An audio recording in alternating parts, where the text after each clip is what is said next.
Ladies and gentlemen, when you travel back in memory lane, what's the first thing that you remember? Now, for some of you, you might remember something when you were 3 or 4 or 5 years old. My first memory, I was 8 years old, second grade. I was at the front of the class. And the teacher walks in and he puts a book in front of me. And he asked me to read. And I started reading.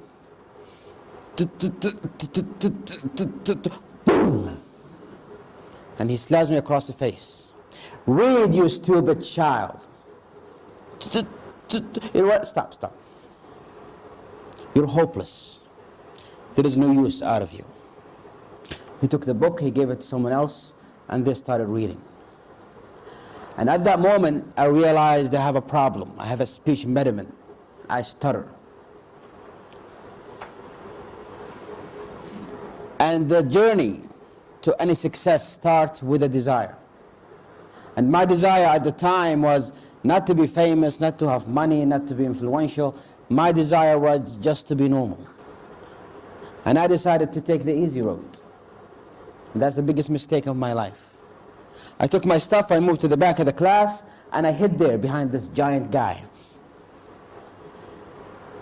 And for 10 years, I didn't speak to anybody. Not even my mom and dad, not even my brothers and sisters. Because in my mind, if I open my mouth, I'm going to be beaten. Or worse, I'm going to be laughed at. So why the hassle? Let's just stay quiet.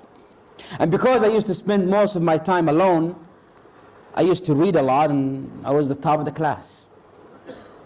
In high school, the student walks up to me and said, "Hey Mohammed, you're a very smart student, you're always the top of the class, but I don't think I ever heard you talk." And I remember I took a piece of paper and I wrote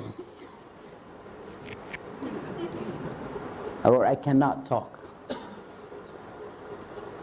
And he said, "Look, if you're a mute, you will be in a very special school, but you're not, so you can't talk. Your problem is you're afraid of people. And the only way to beat your fear is to face the extreme version of that fear." He said, "You go tomorrow and you read the morning announcement in front of the entire school." I said, "Oh my God, you're crazy." He said, "If you do that, I promise you, that is your cure." So the next morning I stood up in front of the entire school, 400 students, and in my mind, because he said it, as soon as I speak, everything will be okay. And I started speaking, and I stuttered, and 400 students started laughing at me, hysterically. Till this day, they still call me the broken radio. And during recess, I went to the same student and I said, "Your advice sucks. You lied to me. You told me if I stood up and spoke, it's going to go away. Now I just made a fool out of myself." And he said, "Nobody succeeds from the first time." Ladies and gentlemen, we always rush results. We try something, it doesn't work, and we think, what? Maybe it doesn't happen to me. He said, "Go back and try it again." And just like a crazy person, I did it. So I went the next morning.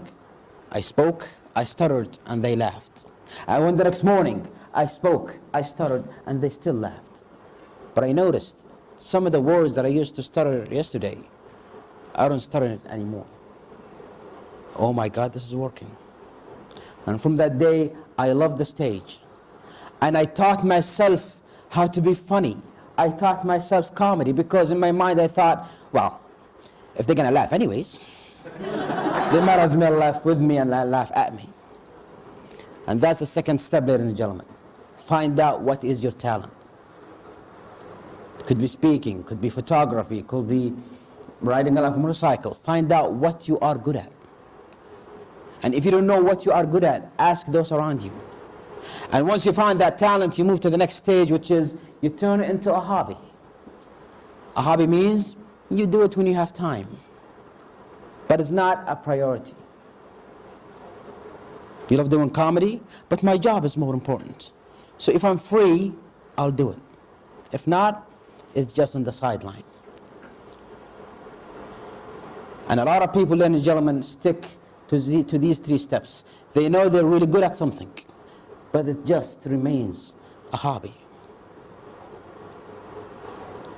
And only few took it to the next step, making it a habit.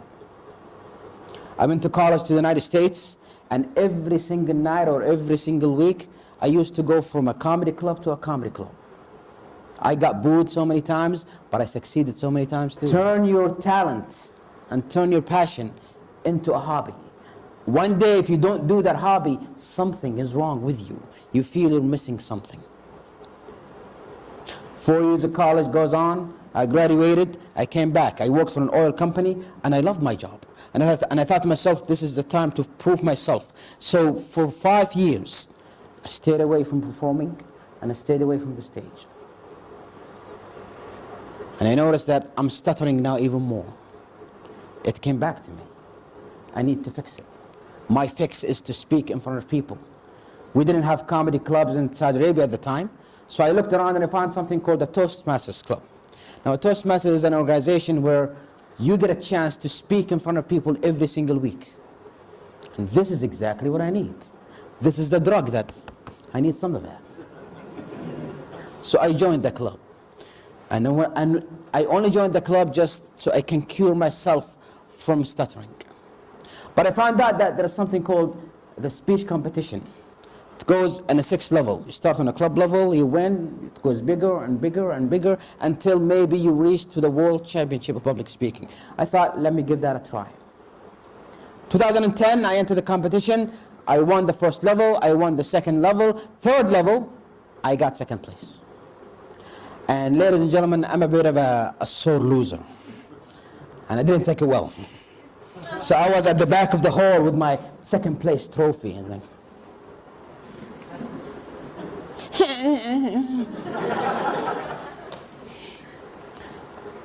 and my club president at the time came up to me and he said, Mohammed, you did a fantastic job. I said, yeah, go to hell. He said, what's wrong? He said, I got 2nd place. He said, so? I said, look at this. I can't put this on my desk. And he said something that I would never forget. He said, Mohammed, if a piece of glass is what you're looking for, I'll take you now and I'll buy you one. I'll buy you the biggest trophy in the market. Is it a piece of glass that you're looking for?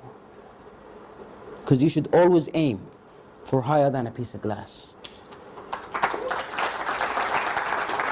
Ladies and gentlemen, we might aim for a title, we might aim for fame, we might aim for money, but it shouldn't be the only thing that you aim for. It should be a way. Yes, it's a tool that you use it so later on you can do something bigger. And he told me, Muhammad, why are you doing this? Why are you standing in front of people and speaking? Why are you going through this all the time? I said, I don't know. He said, no, you should have a target, because if you don't have a target, you will quit halfway through. Once you have a target, you will not stop until you get there. He said, what is your target? I said, I don't know. He said, what is your target? I said, I want to get the chance to speak to 1,000 people. He said, that is your target. And then he handed me a piece of paper and he said, Muhammad, if that's your target, one day you will be on the World Championship stage. And he handed me a piece of paper and he said, write your acceptance speech. I said, for what? He said, for when you win the title. I said, oh my God, you're so crazy. He said, write it. Because once you believe in it, it becomes a reality. 2010, ladies and gentlemen. I took that piece of paper and I scribbled some words in there. And I kept it in my pocket. And year after year, I kept competing. And I kept losing until 2015. I still lost in 2015 too. But the first place winner called me and he said, Muhammad, my dad is sick. I cannot make it to the competition. I'm the second place winner. Do you want to take my place? 2 weeks before the competition, I'm not even ready. And I thought to myself, well, I'm not going to go there and make a fool of myself. But then the same person gave me the same advice and said, Muhammad, some chances come only once in your life. If you let that chance slip away from your fingers, it might not come back again. Once you get, ladies and gentlemen, once you get such a chance in your life, say yes. Figure out a way to do it later, but first say yes. He said, take it. We will help you and we will be with you. And I trained so hard for 2 weeks. I wrote 2 speeches. I'm ready. I go to Las Vegas. They do the draw. They break us into 10 groups. I compete in my group and I win. And now I'm in the finals. Now, ladies and gentlemen, my aim is just to inspire people. But now when I made it to the final, it started to creep in. The fact that, wait, maybe I can win this. Maybe I can get it. And I started to see the trophy again. And I started to think about the title and the fame again. I was the last speaker. The first speaker comes in and he was phenomenal. I looked at it and I dropped my jaw. I was like, oh, okay. Maybe second place.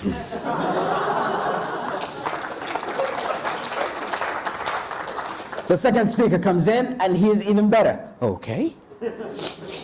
Maybe third place. And everybody comes in and everybody is better. So I thought to myself, you know what? You have no chance in this. Just go there and have fun. You have a message, give it to the people and leave. That's what you're here for. My turn comes, I'm standing at the end of the stage. There's a lady at the end of the stage who's opening the curtain. And I asked the lady, I said, how many people in the audience today? And she said, 3,500 people.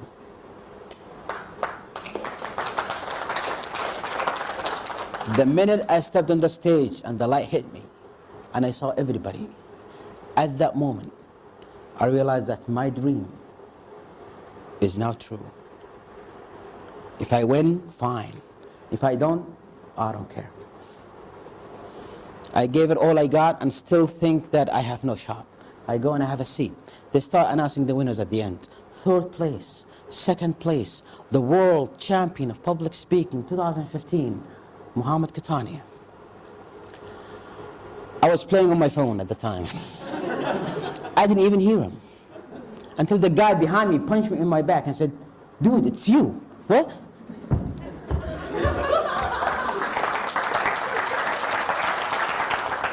And I go on that stage and I still can't believe that this is happening. And they handed me this big trophy. And then the guy tells me, would you like to say a few words?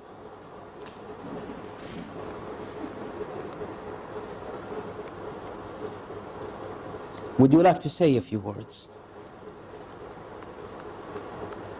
And I remember the acceptance speech that I wrote 5 years ago. And I got up on that podium and I said that same exact acceptance speech. I said, ladies and gentlemen, for a child who stuttered throughout his entire childhood and still stutters to this day, for me to get this trophy, for me to win the best speaker in the world, I'm not saying this as brag, but this is the definition of impossible. This teaches you that impossible simply does not exist.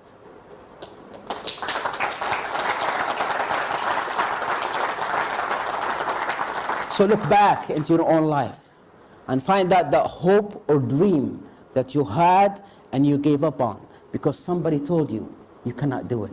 Somebody told you it's impossible. And remind yourself, if Mohammed Qahtani can do this, then you can do anything that you put your mind into. I took the trophy and I walked at the back of the stage. As soon as I walked out, CNN, Washington Post, the New York Times, everybody's waiting there just to have an interview with me. And ladies and gentlemen, fame hit me too hard. I'm not used to this. I'm just a regular person. But now everybody wants to ask me a question. And they kept asking me the same question. Mr. Qahtani, what's next? I don't know. Seriously, I didn't know. I had no idea what's next. Then they dragged me into this hall. I walked in, there's a table with my trophy and a stack of papers. And in front of me, the 3,000 people that were on the stage. Each one of them wants to take a picture with me or have me sign an autograph.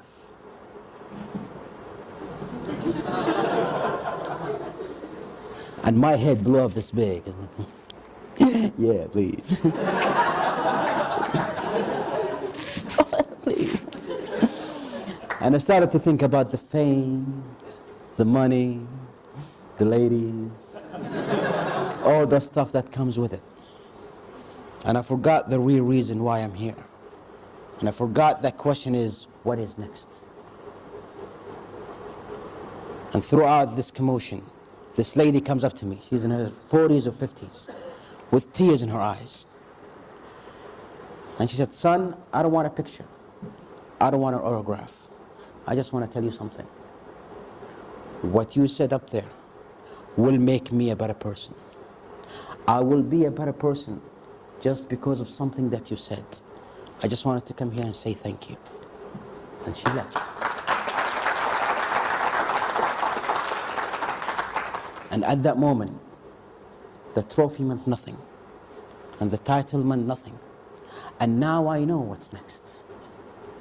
Ladies and gentlemen, my hope and dream in life is maybe in 5, 10, or 20 years from now, I'll be home watching TV and flipping through the channels. And all of a sudden, there's an interview with a successful person, an influential person, someone who's making a difference in their society. Hopefully that person is one of you. And they would ask that person, how did you become the person that you are? What was the start? What was the spark that made you the person that you are today? And I want to hear that person say, years and years ago, I listened to this guy, his name is Mohammed something, and he changed my life. Ladies and gentlemen, all of us will die one day. Each one of you will leave this planet. Ask yourself this question. Did I leave this planet a better place just because I was in it? Because if you didn't, I'm sorry. You lived a worthless life. Ask yourself this question. When that day comes and the news comes out that you passed away, how would people respond? Now they might say, oh, thank God. Or they might say, eh. Or they might say, oh no. Are you gonna get an oh no? I hope you do. Thank you so much for listening.